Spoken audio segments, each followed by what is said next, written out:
Assalamualaikum warahmatullahi wabarakatuh. Halo guys. Kami mahasiswa Setia Bima dari semester 2 kelas K01. Di sini kami akan melakukan wawancara terkait korupsi dengan mata kuliah Pendidikan Anti Korupsi dengan dosen pengampu Ibu Nurul Huda. Namun sebelum itu, kami akan memperkenalkan kelompok kami terlebih dahulu. Kami dari kelompok Romsa. Wow. Dengan anggota kelompok saya sendiri Anugrah Cikala Yunisa, Artalita Suryani, M. Fikri Ramadan. Nurah Mialawiyah, Salpa Mariana. Ayo ikuti kita melakukan wawancara.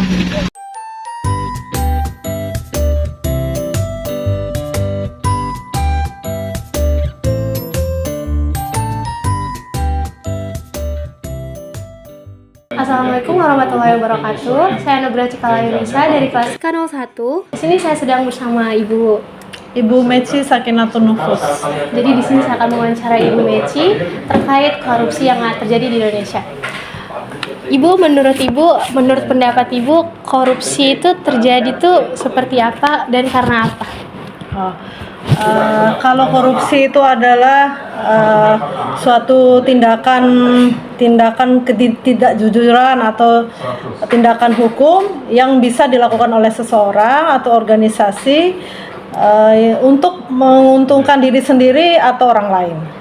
Lalu penyebab yang biasa dilakukan oleh seorang yang korupsi itu ada beberapa, seperti karena adanya kebutuhan. Jadi ketika seseorang memiliki kebutuhan tapi dia tidak bisa memenuhi kebutuhannya itu sendiri, bisa jadi dia bisa melakukan korupsi. Yang kedua, adanya keserakahan. Lalu yang ketiga, penyebabnya itu karena adanya kesempatan biasanya. Jadi misalnya seseorang itu memiliki kesempatan untuk melakukan korupsi itu, jadi dia melakukannya. Jadi seperti itu saja penyebabnya. Iya. Jadi segitu saja tanggapan Ibu tentang korupsi. Terima kasih atas waktunya. Sama-sama. Wassalamualaikum warahmatullahi wabarakatuh. Waalaikumsalam warahmatullahi wabarakatuh. Assalamualaikum warahmatullahi wabarakatuh. Saya Artalita Suryani dari kampus Setia Bima ingin mewawancarai Bapak Dodi Syafruddin. Pak, gimana sih pendapat Bapak tentang korupsi dan faktor penyebabnya? Oke, terkait dengan korupsi itu adalah suatu tindakan hukum yang tujuannya di mana adalah untuk memperkaya diri sendiri. Dan terkait dengan penyebabnya itu adalah karena suatu pressure ya, tekanan di mana mungkin tekanan kebutuhan. Yang kedua terkait dengan opportunity ya, kesempatan. Karena ada kesempatan, jadi dilakukanlah yang namanya korupsi. Dan yang ketiga adalah rasional ya, bahwa mungkin terkait dengan hal-hal perubahan tadi, sehingga terjadilah tindakan yang melanggar hukum tadi terkait dengan korupsi tersebut. Itu aja. Ya, terima kasih atas waktunya. Assalamualaikum warahmatullahi wabarakatuh.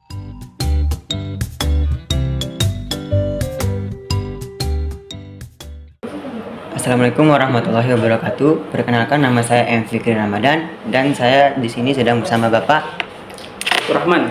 Ya. Bapak, gimana pendapat Bapak tentang korupsi dan faktor penyebab dari korupsi itu tersendiri? Kalau berbicara masalah korupsi ini, korupsi sebenarnya sekarang menjadi sebuah fenomena yang cukup membuat prihatin kita sebagai bangsa Indonesia. Lebih-lebih untuk di era sekarang banyak sekali sikap dan perilaku kita yang mencerminkan kita menjadi seorang birokrasi yang akan mengarahkan kita kepada sikap-sikap korupsi. Jadi di Indonesia sekarang krisis integritas dan krisis kejujuran itu menjadi faktor utama penyebab tingginya kasus-kasus korupsi di Indonesia. Jadi kita mulai dari dasar bahwa korupsi itu kita harus cegah dengan cara menaikkan lagi level kejujuran kita sebagai masyarakat Indonesia.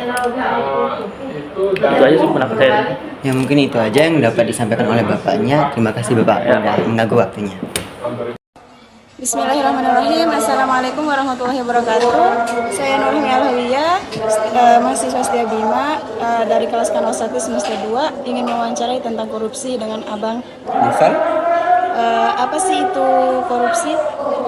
korupsi adalah tindak ketidakjujuran seseorang terhadap suatu perusahaan yang dipercayakan oleh perusahaan atau instansi kepada dia dan dia melakukan ketidakjujuran terhadap jabatan yang dikasih ke dia, dan dia mengambil keuntungan atas dana-dana yang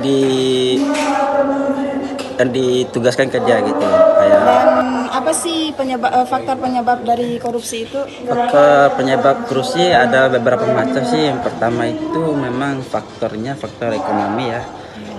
Seseorang itu korupsi karena ekonomi, karena tidak cukup dengan keadaan yang dikasih ke dia, itu tugasnya ke dia, terus dia mengambil keuntungannya di situ, memotong hak-hak seseorang atau dana-dana yang disalurkan, dana bantuan lah gitu. Itu aja mungkin pendapat dari saya, dari pendapat pribadi saya dari faktor ekonomi aja sih Mbak. Ada yang bisa saya bantu lagi? Cukup mungkin sampai di situ aja. Ya, mudah-mudahan jawaban saya tadi memuaskan Mbak ya.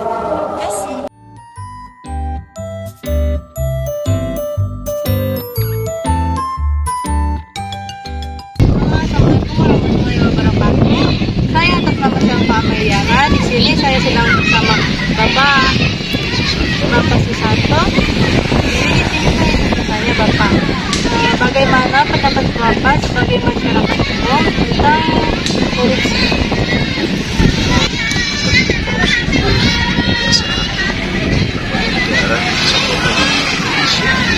Karena kan satu sampel yang bisa kita ambil kalau memang tidak ada yang namanya korupsi, pasti regulasi pemerintah yang ada di Indonesia ini terjadi.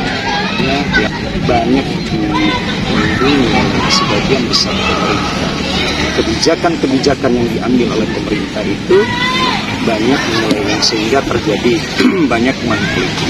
Kemudian hal-hal yang tidak harus terjadi di pemerintah Indonesia sekarang itu mengharamkan apa yang namanya jujur, adil, kemudian yang dihalalkan adalah korupsi. Menurut Bapak, apa aja faktor yang menyebabkan orang berkorupsi? Karena di sini dalam ilmu yang pernah saya pelajari atau yang pernah saya baca, faktor yang mendasar itu karena apa? Keserakahan. Yang pertama keserakahan dalam, kalau sudah masuk ke dalam lingkungan tahap politik ataupun sistem politik itu pasti banyak nanti larinya beberapa macam faktor. Yang pertama jabatan, nah itu faktor yang mendasar dan korupsi, sehingga menghalalkan segala cara. Itu faktor. Mungkin itu saja Bapak. Terima kasih. Sekian wawancara yang dilakukan oleh kelompok kami. Kurang dan lebihnya kami mohon maaf. Wabillahi taufiq wal hidayah. Wassalamualaikum warahmatullahi wabarakatuh. Dadah.